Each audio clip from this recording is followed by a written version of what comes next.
I have a new key that I need to enter into my software and into my KeyConductor unit. How do I do that? It's not hard at all. My first step is to go into the application and select the option for key cups. I see the key cups that are in the system, but because I'm adding a new one, I will click the plus at the bottom of the screen to add.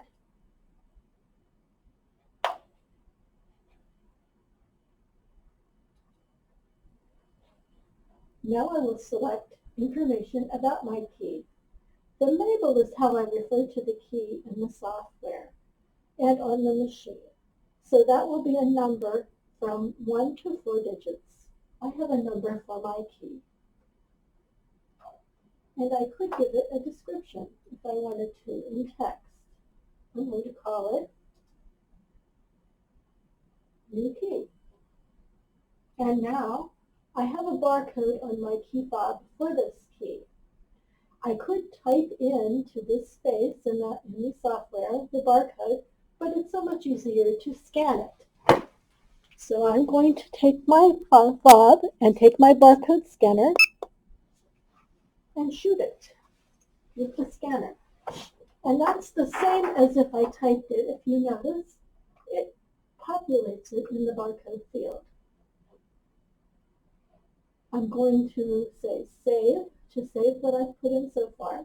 And now let's assign a few other things. Our key needs to be in a region. I'm going to give this one, put this one in my default region.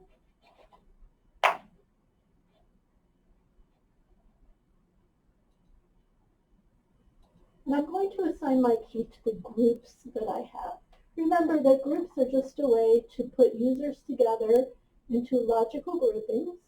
And if I assign my key to the group, then any user that's also in that group will have access to my key. That's a nice thing because then I don't have to assign it individually to people. So that's very convenient. I am now going to save. And then I want to go to the storage tab. My key needs to be associated with the KeyConductor unit. So I'm going to edit and associate it with this KeyConductor that I have. And save. If you notice, when I saved, the KeyConductor unit assigned a position to my key. That's the slot, the next available slot in the unit that can be assigned. I could, if I wanted to, edit that and select a different position.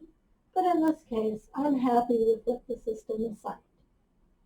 So now that my key is entered, I am going to sync. In other words, make sure that the information that's in the web application is also in the machine. If I enter new data into the application, this will happen automatically within a certain amount of time after I make a change. However, because I want to do this immediately, I'm going to manually force this to happen now so that we can go to the machine right now and put our key in without waiting. If you notice, my synchronization is finished. So now this information should be in the KeyConductor unit. So now that I have this in the software, how do I get it into my machine? That's easy too. First, I go to the machine and I log in using my user ID. And press enter. I give it my PIN and press enter. And then I can go up to fill the KeyConductor. So I'm going to use the up arrow and then press enter on the option that I want. Fill KeyConductor, it wants me to scan the barcode, scan key. So I do. The KeyConductor opens and the slot that was assigned to my key is blinking green. I can slide my key in, and once I do, it's locked into place. Now all I have to do is close the door, and I'm finished. My key has been loaded. So I have entered a new key into the software, and inverted it into the machine. And we're finished. We have done the job.